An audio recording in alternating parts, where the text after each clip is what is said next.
This is T-Chan here with the Game Dev Loadout, and thank you for joining me. Welcome to episode 49, where I chat with the best people in the game industry 7 days a week. Make sure you subscribe to the podcast for a new daily episode filled with inspiring stories. And now let's chat with today's featured guest, Thomas Reisenegger. Thomas, it is go time. Are you ready? I'm very ready, yes. Yes, he is the founder of Future Frame Games based in the Brighton, UK. His main area of expertise is consulting in public relations, PR. He worked on the promotion of over 30 games, including League of Legends, Smite, Paladin, and various indie games. He is also a regular speaker at GDC and Digital Taipei. So go ahead, Thomas, give us a bit about your personal life and how you got started in the game industry. The way I got started was pretty much, I started as a freelance journalist in Austria for a video game website. And if you, like, for the listeners who don't know it, Austria is a super small country. It has 8 million people. So it was quite essential for me to really figure out in what place in the industry I want to work one day, because there are not that many jobs. So you really have to be on it and be good to make it over here. And pretty much from freelance writing, I was going into PR because I figured out I enjoy more actually helping game developers and promoting games than just writing about them. And a couple of years ago, I moved to England and then worked for PR agencies for a couple of years, and now started Future Friends Games just recently to focus on indie game promotion mostly. Now, of course, like PR is extremely important, especially to promote the game. What is something we probably don't know about PR that we should know? I think there's like two things. One thing is a thing that I think is commonly known, but still it's so hard to do. And I can't stress it enough. Like every client I talk to, every PR campaign I work on, it's just the most important thing is about your game. You have to know what's special about it. Even if it's just a small indie game, even if it's your first title, always make sure there's something that stands out a bit. Obviously, it's fine if it's just a hobby project you're making and it's similar to a bigger game. But if you want to have some PR impact, it has to have a little story hook. It can be a crazy setting, a crazy backstory, some mechanic, but it has to be something special that stands out. It's like a wow moment? A wow moment. So that's like your hook almost. And I think if you work on a game and you think about it and you pitch it to your friends or to a journalist and you can't figure out the hook, I think I would just go back to a drawing board and try to add a hook somewhere. Ooh, gotcha. Now, what are common mistakes do you think people make, even at a pro level? I think a common mistake is not taking the time to figure out your message and figure out what the hook is, because you can be tempted to just focus on development first, or there's a big event coming up and you just rush it. And one important thing that people always rush is the game announcement when it's first unveiled. And that's actually, if you look in terms of PR, that's one of the two strongest story you're going to have. So the two moments people talk most about games and you will get the most coverage is when the game comes out and when it's first announced. And usually the first announcement is the biggest. So I think it's always worth the time to take an extra month, take extra time to make a really nice announcement trailer, take that time out. You can't get that news feedback that you only have it once. And it's just so essential, and it's such a good moment to get some eyes on your games. So, like, give us an example of a great hook message or a hook moment. A game I worked on recently, where the second part was just announced. It's called A Normal Lost Phone, and it has a really interesting story because it deals with a lot of social topics. It deals a lot of homophobia, with group pressure. So if you have something like an element like that, that's something press can write about. So that's like the one extreme. That's very story heavy and very narrative focused. But also, if you make a different game, it can also be a gameplay hook. There's the other game. There's a game called Behold the Kickman, which is really cool, which I really like. And basically, it's a football game by a game developer who doesn't like football. And it's basically he just makes a fun out of it. Like, he doesn't know the rules out of football or of soccer, and he just makes them up as he programs. So it's a really weird arcade game, but that's a good sales pitch. That's a good, interesting thing you can tell somebody in one sentence. It's like, oh, do you know the game that's a super wrong interpretation of football because the game developer hates football, but he made it anyway. That is something you can work with. Yeah, that actually made me laugh, and now that's a funny hook right there. I like that. So what I usually break it down to is like, if you go for a dinner with your friends or your family and they ask you what game are you working on, if they're not big gamers, they usually listen to you for like half a minute maybe. And if you can't convince them that the game is a bit interesting, then you probably don't have a good hook. I like that. That's actually a great idea. Your friends and family should hopefully be truthful to you and see if they actually, interest in your idea or not. Yeah, that's a great idea. So overall, aside from creating a great hook, like what are other key principles to becoming like a better PR person for your game? Yeah. I think there's another really big one is, it's also an obvious one, but you can overlook it easily, is like having good videos is just the most important thing you can do. There's two reasons to it. One is it's really helpful for journalists if they can just write a little story about your game and have a nice trailer in there, and they don't have to write 5 pages about you. So you make their work easier if you have a nice video. And obviously also players, they really want to see videos. They want to see your game. They want to see your game in action. So for me, it's always, especially if you work on a small budget and you can just pick one thing you can do nicely, make sure you make 1 or 2 really nice videos. Yeah. Honestly, like, with me, when I try to find information about a game, I usually watch videos instead of reading about it. Because videos, it's a gameplay. I want to see some gameplay. So obviously videos can be like the best format for that. Yeah, I think so. I think a lot of players, I think they go on YouTube or they go on the Steam page and they just click on the video and they don't give it a lot of time. They watch it maybe half a minute, and if it's not good, they just go to the next game. Exactly. So important. Now, let's take this on a more personal level. And you've been in PR for a few years now, and I'm pretty sure you had some bad moments. What was like the worst moment of your career? That one moment that's still vivid in your mind. Be very detailed and tell us that personal story. Okay, so I think there's 2 moments I want to point out. And one moment that's more like, it's really on a personal level. It was like, just unfortunate, but we was doing an internship in a German PR agencies, working on big games there, and writing one of my first press releases and then sending it out and being really happy about it. And then my boss at the time storms in the office and just like shouts at me for an hour because I made a typo in the headline of the email, which was bad, but also like, you're an intern, like people should proofread that stuff. It was my first press release. And the funny thing is the week after he sends out a press release, and there was a major publisher involved that was in the headline and he misspelled it. And so he made the same mistake a week later and was so embarrassed by it that he didn't talk to me for a few days. But I think generally what is the hardest bit, I think, working in PR where work is not good or not fun is, I don't mind if things are rushed. I don't mind if things don't work out as they are. The most depressing thing is if there's a game that the company behind doesn't really believe in it, or it's not very good and you have to market it anyway. Because you don't want to go to journalists and YouTubers and basically have to give them something you don't really like. I think that's always the hardest bit. I try to avoid it as good as I can. It's really nice with the amount of indie games and games that are out there that you're just able to pick good projects and projects you believe in. But obviously in the longer career, it happens one or the other time that you work on a game you're not entirely convinced of. Man, that's unfortunate. For one, I can't believe a typo, like a simple typo could cause like a big stir in the press. And then, another part is where, you're doing PR for a game you don't believe in. And I guess because it's business, you kind of have to do it. What is something you want a game does to take away from that experience? In terms of typos, I would say like, typos happen. They are not good. They don't look super professional, but they are not the end of the world. Everybody's human. Everybody makes typos. It's just like, be sad for a moment. Deal with it. It happens. And hopefully your boss doesn't scream at you for a whole hour or something. Yeah, that's it. And in terms of promoting games that maybe didn't turn out as they should, or maybe you don't necessarily super convinced of, I think the best thing is just to be really honest with them. Also with press, it's show the games in the best light, but don't overpromise. Don't pretend it's something it's not. Oh yeah, overpromising is like a really bad idea. And so you heard about the No Man's Sky stuff, right? So I guess for developers like that, what kind of advice would you give them in order to avoid something like No Man's Sky that happened? Yeah, I think like if you look at the whole No Man's Sky campaign, I think they did one of the best PR jobs I've ever seen in talking about a game and making it sound exciting. And I think like the first half of the campaign, or a big part of it, was really good, and I still think it's really great. I think where they started to have a problem is the overpromising.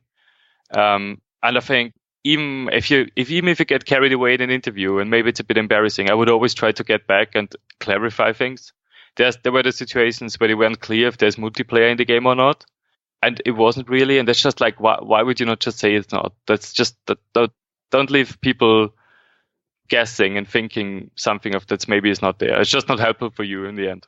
Yeah, you gotta be truthful and honest, especially with your audience. And say someone overpromised and released the game, and now, they're going through all these, press that saying that they overpromised, and of course they didn't. What can they do afterwards in order to make up for it, I guess? I think as soon as you can, you have to start clarifying things. Like if you spot certain things that are just wrongly out there, probably media doesn't publish another article in which they correct their statement. But for example, then if you actually publish the Steam page of your game, or if you talk about it another time, you could just be truthful and be on point. And if somebody then points out, hey, wait a minute, you did say something else before, you can always say, I'm really sorry, we had a change in development, we couldn't make it. It's still more beneficial than just if people find out after they bought the game and it's not in there, then you have a problem. Yeah, I heard it's always better to admit your mistakes first before someone tells you your mistake. It's always best to admit it first. Now that you're more experienced and you're better, what do you think was the best investment you've made? And it could be investment of money, time, or energy. And how did you decide to make that investment? I think that especially if you work in PR, the best investment is just try to be as nice as human as you can. If you talk to developers, they often are stressed. They often have problems delivering you games on time or a trailer on time, and that's not because they're mean or they're lazy or they don't care about PR. It's because they have loads of work to do. And it's the same with journalists. If I know it can be really depressing. You sit there and you send out 500 emails and you get one response, but that doesn't mean the journalist doesn't read the emails. That doesn't mean they're mean to you. That just means sometimes they miss it and sometimes you read it and it doesn't fit the website or it's just not good enough. It's not a personal thing. And it can be hard, I know that, but just still, if you send a follow-up email, don't start annoying them or be mean to them. They don't want you any harm. They want to promote, they work as game journalists and as YouTubers because they want to promote good games. They want to get the message out there. They want to make games bigger. They want to make games exciting. So even if it's not them, just not their game, just try to follow up nicely and be polite and say, oh, maybe you didn't see the email. Can you have another look? And if not, I totally understand and have a nice day. Just don't be too harsh on them. Yeah, don't send angry emails or something like that. But yeah, you're right. If you want to promote your game, you're gonna have to email thousands of journalists to showcase your game, and it's really important to do follow-ups. You just want to do a simple follow-up to say, hey, I just wanted to double check if you got my email and if you still want to check out my game or something like that. Doing follow-up is actually really, really important as well. Yeah. And for my GDC talks, I also interviewed loads of journalists from big sites and asked them, do I annoy you if I send you a couple of follow-ups? And they were like, no, if you're just short and polite, it's fine. I get 500 emails a day. There will be stuff that I actually legit I'm super interested in, but I just forget about it. So if you send me a follow-up, no problem. Just be polite in it. Oh, man. Awesome advice. With the game industry booming now, what are you most excited about today? There's so many good things. At the moment, I'm excited about everything that comes up for Switch because I think it's just a very good console. I'm excited about more upcoming AR stuff.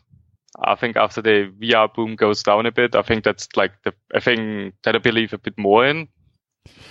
Do you think there's going to be any companies making games for AR? Do you think there's going to be bigger, there's Pokemon Go, but do you think there's going to be bigger AR games in the next year or so? Yeah, I think so. I think it's probably gonna start on mobile. There were always different companies trying different things. Like HoloLens is a VR thing from Microsoft, AR thing from Microsoft. Nintendo, even with the 3DSs in the past, they already tried different things. So I'm not sure if the technology is quite there, but I think it's on the way there, and I think it's gonna be a nice thing. Yeah, I can't wait. These new technologies are awesome, and I love the Switch as well. I just think it's indie heaven. You could take console anywhere you go and just play indie games or play AAA Nintendo games. I just think it's amazing. Yeah, it is. It really is. And I think it's also especially also for indie games, it's often such a good fit. There's a couple of co-op games I work on now, and they're just so good in local co-op with a Switch that it's just so hard to get 4 people on a couch to play on the Xbox, but getting 4 people with a Switch somewhere is actually doable. Yeah, and I just wish Nintendo released more of it. Oh, yeah. More Switch. Awesome. Don't forget Game Devs. You can check out my website for all the show notes. And now, Thomas, we have reached a crunch time, which is basically near the end. And of course, Game Devs dread this moment, but we are here to overcome it. Basically, Thomas, I would ask quick questions and you'll be giving us a ton of valuable information in return. Are you ready to crush it and release the show? Yes, absolutely. Yes. What was holding you back from joining the game industry? In the beginning, my lack of being able to spell well, because I was a journalist in the beginning. That took me a while to get a good internship and a good freelance writership. Yeah, it's funny because you mentioned a typo and it's a reoccurring story. Oh man, what's a personal habit that contributes to your success? I think being really excited about games and just liking working with people, and especially in PR, if you work for years in it, you don't always promote the next standout hit, but you still need to be good with people and be friendly and just work professionally with them and make everybody's life as easy and possible as good as you can. What's the best piece of advice you've ever received? That's a good one. I think the best, in terms of game PR, the best advice is just like that little trick. If you pitch a game, can you convince your friends and family at dinner in 10 seconds if it's interesting? That's the best advice I've ever had. If you do that in your head, you always figure out if you have a good pitch or not. Yeah, if you make that perfect elevator pitch that even convinces your family and friends, that's a gold right there. You got something going. How has a failure, not the typo story again, but yeah. but how has a failure set you up for a later success? I think especially in PR, you just learn a lot. Also, how an audience perceives certain things. Sometimes you would send out a video or a trailer that doesn't work well. But then, like in the YouTube comments, people would point out they like something else about the game that you didn't think is special, and then you focus on that in the next PR bit, and suddenly it works really well. So, especially I think in PR, there's often failures that are followed by success because they help you actually talking to an audience and figuring out what is good about your game. Yeah, you have to stay engaged with the audience in order to know what they like and what don't they like. What resources we game devs should we use? I think watching GDC talks is very good. Mm-hmm. As in terms of what is helpful for PR. If you go on my website, futurefriendsgames.com, there's all my GDC talks, and it also usually suggests you the other PR GDC talks that are really good. What I like also for game devs is I think it's super important to just be comfortable with Steam charts and Steam Spy to check out how other games are doing. Those are just two websites, steamcharts.com and steamspy.com, where you see how many current players a Steam game has and how many copies it has sold, so how many owners it has. And often you see a game that looks super cool, or it got some Steam reviews, or it got good coverage. But then when you actually look into it, you see it didn't sell that well. And it's also the other way around, where a game doesn't look too great, or it doesn't look like it got a lot of coverage, but then it sold lots of things. So I think it's super important for game developers to just get used to looking up those things and see how well things actually sell to opposed of how they look like in your social media bubble, for example. Ooh, I definitely linked that up. I never heard that before. That sounds really interesting. It's super good. Like there's so many games that I thought I saw them on Polygon and Kotaku and thought, oh, they probably sold millions and loads of copies, and then you look them up and it sold a few thousand. And then other ways where it's just like, I've never heard of this game. It's a really weird niche. They sold 500,000 copies in a week. That's crazy. Oh yeah, that's definitely crazy. Oh yeah, I gotta link that up for sure. This next question is a bit of a doozy, so take your time if you need to. Imagine you woke up the next morning in a brand new world and you knew no one. You still have all the experience and knowledge you currently have today. Your food and shelter is taken care of and you have a laptop. What would you do step by step on the path to become a great PR manager? I would go on the internet or go to a show and look up some really, really great games that I genuinely like, and would convince a couple of those people that I do their PR for probably a low revenue share for low money. So I can prove myself and I establish a niche that people I know I'm good at. And then from there on, I would think you would become a good PR manager and can work in the same niche that you actually love and you're going to be good at because you love it pretty quickly. I love that. You make the effort to go out there and talk to people and tell them what you would do. Of course, you would do it for a low price. You can't just ask for a high price. And yeah, and just start doing PR work. It's that simple. We have reached the end, Thomas. Go ahead and give us a parting piece of guidance and how we can connect with you, and then we'll say goodbye. The easiest way to connect with me is just on Twitter. I do tweet a lot, and I'm always happy to talk to people on Twitter and see other stuff. So if you follow me at Olima, that's OLIMA, that's the easiest way to get in touch with me. And another thing is, especially for small indie devs, obviously I can't manage whole PR campaigns for everybody. But if you just have a quick question or like a video I should have a look at, or you're not sure if that's a good pitch, I'm always like super happy if you just write me a private message on Twitter to just have a quick look and tell me what I think. There you go, Game Devs. You heard him. He gave you his information. Hit him up. He's willing to help you out. Thomas, it's been a pleasure. Thank you so much for sharing your journey with us. And for that, we are truly grateful. And we will catch you next time. Thanks a lot for having me. Thank you, Game Devs, for listening, and remember that knowledge is only potential power. Execution is the game. I am so excited to announce our first sponsored giveaway with Game Dev Underground, where a winner can get a free 1-hour consultation with the founder, Tim Rusbeck. So if you have any questions on building and launching your game, get on this giveaway ASAP. This is a $1,000 value, and it can be yours. All you have to do is go to the show notes page at GameDevLoadout.com and sign up for my email list. That's it. So until then, keep on making great games, and I will catch you on the next episode. Bye.